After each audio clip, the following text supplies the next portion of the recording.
अस्सलामुअलैकुम गाइस, आप देख रहे हैं मियाँ बिलाल यूट्यूब चैनल और मैं हूं आपका मेज़बान मियाँ बिलाल।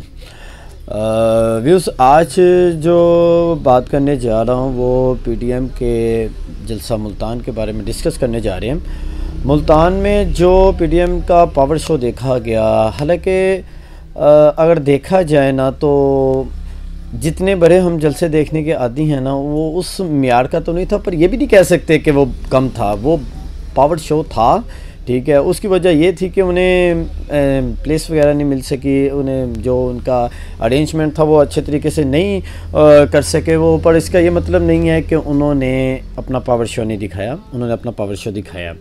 अच्छा, दूसरी अहम बात जो है, मुख्तलिफ हमारे अपोजिशन ने बातें की हैं, वो बहुत अहम बातें थी, जिसमें मौलाना फजल रहमान साहब की बातें, जो उन्होंने कहा कि पिछले एक हफ़्ते से हमारे कारकुनों को, हमारे साथियों को गिरफ़्तार किया जा रहा है और रास्ते बंद किए हैं, कंटेनर इस हद तक लगा दिए हैं कि घरों तक कंटेनर आए हुए हैं, गुज़रने का सारा रास्ता उन्होंने ब्लॉक कर दिया है और बड़ी कारकुनों को दुश्वारी का सामना है।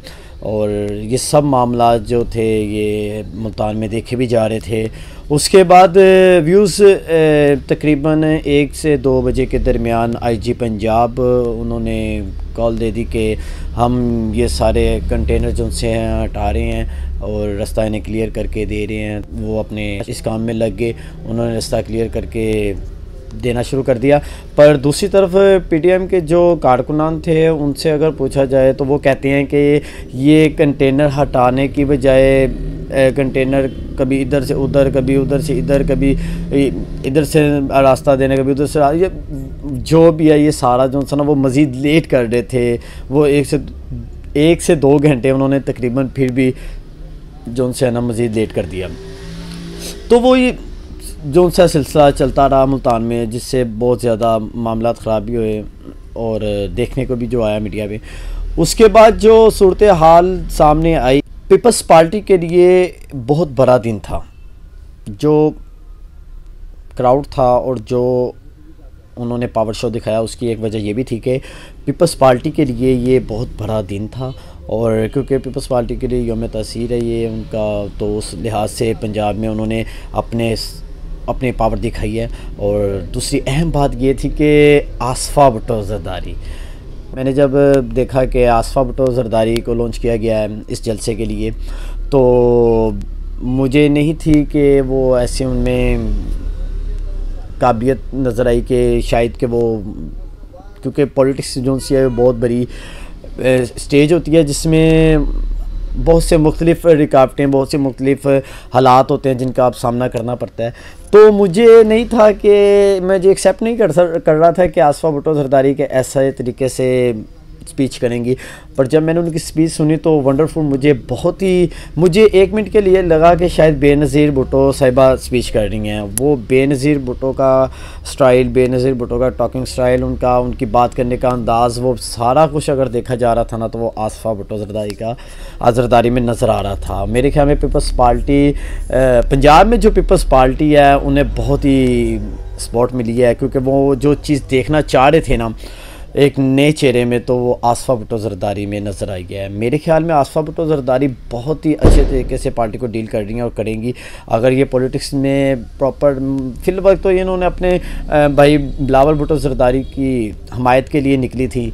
अभी उनका पता नहीं है कि वो प्रॉपर तरीके से पॉलिटिक्स ज्वाइन करती हैं कि नहीं करती। अगर करती हैं तो उनका स्टाइल, दबंग स्टाइल जो है बेनज़ीर भुट्टो वाला, वो हमें बार बार देखने को मिल भी सकता है। और उनकी जो बातें थी वो बातें भी बड़ी अहमियत रखती थी। दूसरी तरफ अगर देखा जाए ना नाजरीन, तो मरियम नवाज़ साहिबा की जो स्पीच थी ना, वो स्पीच बहुत, उनकी बातें भी सुनने वाली थी। उन्होंने मिलिट्री सिलेक्टेड को बिल्कुल एक तरह से अलग कर दिया और उन्होंने बताया कि 2 सिलेक्टेड है जो ये मुल्क को अपने तरीके से चला रहे हैं। तो सारे मामलात उन्होंने जो भी है बताए, तो मुख्तलिफ तरीके से उन्होंने अपना पावर शो दिखाया और अच्छा भी था, देखने को एक नई चीज़ मिली। दूसरी बात गाइस, सवाल ये पैदा होता है कि मुल्तान में ऐसी कंडीशन आई और आई क्यों? ये सारे मामला जो से थे, ये पहले क्यों नहीं इंतज़ामिया ने कि ओपोजिशन को क्यों ऐसे, उनका राइट है वो जलसा करें, वो जैसे मर्ज़ी करें, उनका हक़ है उन्हें बिल्कुल। क्योंकि हमने देखा जाए कि आज कंटेनर लगा के इन्हें रोका जा रहा मुल्तान से, तो एक टाइम था कि जब कंटेनर लगा के इस्लामाबाद को सील किया गया था, पर आई थिंक उस टाइम मियां नवाज शरीफ साहब गवर्नमेंट थी, उन्होंने कोई ऐसा रद्द-ए-अमल नहीं किया था, उन्होंने कोई भी उन्हें रोका नहीं था, उन्हें जैसे खान साहब कर रहे थे करने दिया। तो अगर वो कंटेनर लगा के काम हो सकता था तो ये क्यों नहीं इन्हें परमिशन दी गई? क्या ये डेमोक्रेसी नहीं है? क्या इन्हें हक़ नहीं है ये अपनी आवाज़ बुलंद कर सकें? ऐसा क्यों?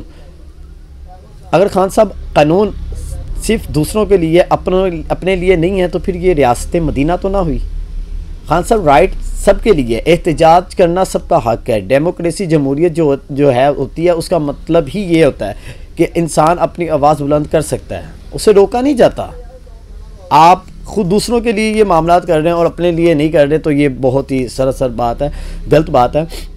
नाज़रीन, पीटीआई का पावर शो तो मैंने आपको बताया कि उन्होंने जो पावर शो अपना दिखाया और अच्छा दिखाया, मौलाना साहब की भी जो भी गुफ्तगू थी।